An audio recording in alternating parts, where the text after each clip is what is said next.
بھائی نے سوال کیا نیت کے تعلق سے کہ جیسے نیت کی بات ہوئی تو نماز سے پہلے جو لوگ نیت کرتے ہیں، جیسا کہ میں 4 رکعت فرض پڑھتا ہوں، نماز کا نام لیتے فلاں، کیا یہ درست ہے کیا؟ تو دیکھیے میں نے اس کی وضاحت کر دی. نیت عربی زبان میں دل کے ارادے کو کہتے ہیں. لغت اٹھا لیجیے، فقہ کی کتاب اٹھا لیجیے، یہ معنی نیت دل کا ارادہ ہے. اور انسان جو کچھ چیز زبان سے کہتا ہے اس کو قول اور قرار کہا جاتا ہے عربی زبان میں. تو نیت دل کا ارادہ ہے. ٹھیک.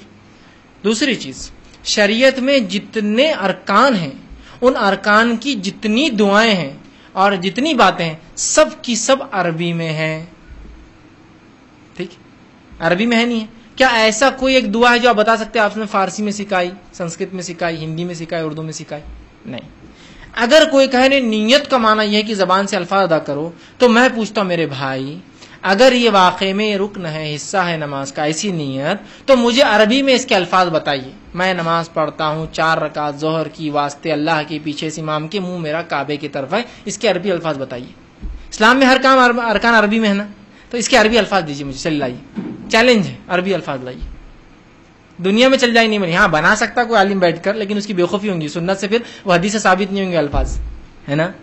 تو نہیں ہے. تو پتا چلا یہ صرف لوگوں کو تربیت اور تعلیم اور سکھانے کے لیے کہ بھائی یہ نماز میں 4 رکعت فرض ہے. کیوں تو لوگ اتنے جاہل تھے کہ ان کو معلوم بھی نہیں کتنی رکعت ہیں. سکھانے کے لیے تھا تو لوگوں نے سمجھا اس کے پڑے بغیر ہوتا ہی نہیں. بھاگتے آتے صفوں میں، امام صاحب رکوع میں اپن پریشان ہوتا ہے، کیا مطلب یہ پڑھ رہا، کیوں یہ ڈسٹرب کر رہا پوری نماز؟ کیونکہ اس کو نیت کرنا، اور نیت کر رہا پھر جلدی سے جھکتا جب تک امام صاحب کھڑے ہو جاتے ادھر.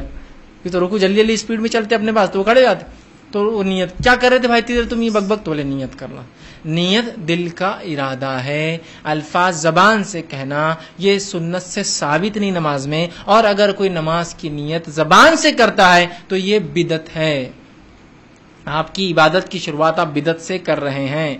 میں نماز پڑھتا ہوں فلاں. ہم جب چھوٹے تھے عربی میں جاتے تھے تو ہمارے امام صاحب سے اچھے ٹرمز تھے، تھوڑے سے ان سے مذاق مستی کرتے رہتے تھے. تو پڑھاتے رہتے تو ہم جو ہے بچوں کو جب نماز کا ٹائم ہوتا تو بولتے اوپر جاؤ، چل اوپر پڑھو.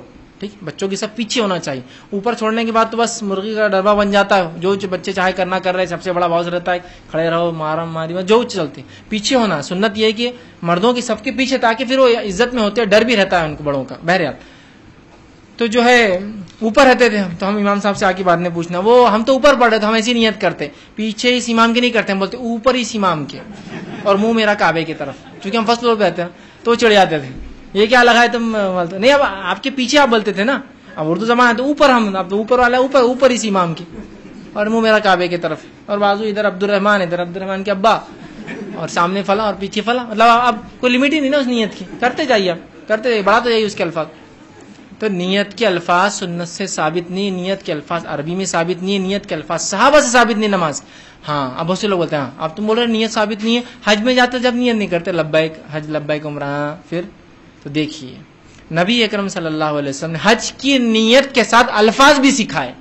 یہاں ہم شریعت کے مکلف ہیں نا. دیکھیے ہم دلیل کے محتاج ہیں، ہم دل کے محتاج نہیں، ہم اپنی جماعت کے محتاج نہیں، ہم اپنے جو ہے منمانی کرنے کے محتاج نہیں، ہم دلیل کے محتاج ہیں. آپ صلی اللہ علیہ وسلم نے جہاں حج کی نیت سکھائی وہیں اس کے الفاظ بھی سکھائے. تو جہاں نبی نے کیا تو کریے نا، اس میں کیا حرج ہے. لیکن جہاں نبی سے ثابت نہیں، آپ ہر جگہ لگائیں گے کہ پھر نیت کو، اور ہر جگہ نیت کے الفاظ لگا دیے گئے، جوڑ دیے گئے. یہی معاملہ صرف نماز کا نہیں ہے، روزے کی نیت. اب رمضان آ رہے ہیں، روزے کی بھی ایک نیت بنا لی گئی. ٹھیک، روزے کی نیت بنا لی. ہاں روزے کی نیت بولے عربی میں، دیکھو اب عربی کا چیلنج میں یہاں نہیں کر سکتا. نویت ان اصوم غدا للہ تعالی من فی رمضان، اور یہ اور وہ الفاظ الگ الگ آتے ہر جگہ. دیکھو اب تو چیلنج نہیں کر سکتے آپ. ٹھیک، تو اب آئیے تھوڑا سا اس نیت کو بھی دیکھ لیں. روزے کی نیت جو ہوتی ہے وہ کیا درست ہے؟ تو روزے کی نیت بھی دل کا ارادہ ہے. اگر کوئی لفظی نیت کو نیت مان لے تو کہاں پھنستا ہے معلوم؟ آ کر وہ سمجھ لیجئے وہ شہر میں نہیں اٹھ سکا، بولتا نیت ہی نہیں ہوئی، فجر کی اذان ہو رہی اٹھا، اور نیت روزے کی فجر سے پہلے ہے نا. تو وہ بولتا میرا روزہ چلا گیا. کیوں روزہ چلا گیا؟ نیت نہیں کیا تھا نا. اور اگر نیت دل کا ارادہ ہے تو سوتے وقت کر کے سو جائے. صبح اٹھنا ہے شہر میں فجر، اب سوتے بھی پڑا رہ گیا، نہیں اٹھ سکا، فجر میں سیدھا بھی اٹھا، روزہ رکھ سکتا ہے، کیونکہ سحر فرض نہیں ہے روزے کے لیے. آتا کہ سن لیں صرف تو نہیں بولے. اس کے تو الفاظ ہیں. اب اس کے الفاظ دیکھیے، نویت ان اصوم غدا، میں نیت کرتا ہوں کل کے روزے کی. بنانے والے کو بھی شاید عربی نہیں آتی تھی، تھوڑا سا یہاں مار کھا گیا بیچارہ، تھوڑا سا مار کھا گیا. نویت ان اصوم غدا، میں نیت کرتا ہوں کل کے روزے کی. عربی زبان میں الیوم کہتے آج کو، الامس کہتے ہیں گزرے ہوئے کل کو جو کل گیا، اور غدن کہتے ہیں آنے والے کل کو. اور اسلام میں آپ بھی جانتے اور میں بھی جانتے ہوں رات پہلے آتی اور دن بعد میں آتا ہے. رمضان شروع ہوتے تو پہلے تراویح پڑھتے، پہلے روزہ رکھتے، تراویح پڑھتے، مغرب کے بعد تراویح ہوتی اور پھر روزہ ہوتا. تو رات پہلے، تو رات جو پہلی آتی ہے وہ اس دن کی رات ہوتی ہے. اب سمجھو میں روزہ رکھ رہا ہوں، رات جو گئی جو ابھی کی، تو وہ رات کس کی تھی؟ اس دن کی تھی. تو نیت کیا ہونا چاہیے تھی؟ نویت ان اصوم الیوم ہونا چاہیے. آج کا روزہ ہے نا، اور نیت کر رہا ایک دن ایڈوانس. یہ روزہ تو نہیں ہوا تیرا، کل کا ہو رہا ہو. مطلب پہلے روزہ تو مار کھائی جا رہا اپنا کیسا بھی کل کی، اور پھر کل آ رہا تھا، اور کل تو کبھی آتا ہی نہیں. یہ آپ کو معلوم، میرے کو معلوم ہے. کل کبھی آتا ہے کیا؟ کل آنے کے بعد وہ آج ہو جاتا ہے. اس لیے لوگ بولتے آج ادھار، وہ کل وہ ادھار کے لیے لکھتے نا کہ آج کیا کل ادھار، مطلب کل لینا. جب وہ کل آئیں گا ادھار کے لیے بولیں گے کل، کل تو پھر باقی ہے نا، آج ہو جاتا ہو. تو الیوم آج کا دن، اور نیت کر رہے غدن کل کی. تو کتنی بیسک عربک مسٹیک ہے. کیا آپ اس نیت کو رسول اللہ کی طرف منسوب کریں گے کہ آپ کو دن اور رات کا فرق نہیں سمجھتا تھا؟ کیا صحابہ کو اتنی بھی عربی نہیں آتی تھی؟ اور عربی کی کسی اصول اور قاعدے کے تحت کل کو آج نہیں بولتے.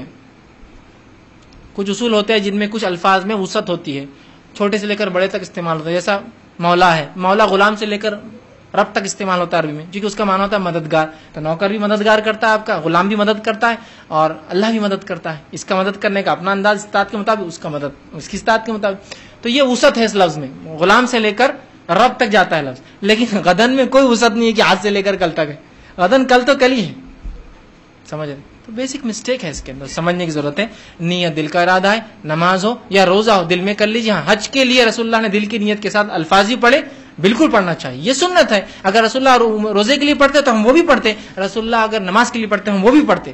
ہم بیر نہیں کر رہے ہیں، لیکن دلیل ہونا یاد رکھیے دنیا شریعت میں ضروری ہے، ورنہ پھر بہت سارے مشکلات میں ہم پھنس سکتے ہیں. تو نماز کے لیے آپ کو صرف دل کی نیت کرنا ہے، اور یہ کافی. آپ نماز کے لیے آپ سمجھو ظہر کا وقت آ رہا ہے، آپ لوگ یہاں سے اٹھے، مسجد گئے، وضو کرے. کس لیے وضو کرے؟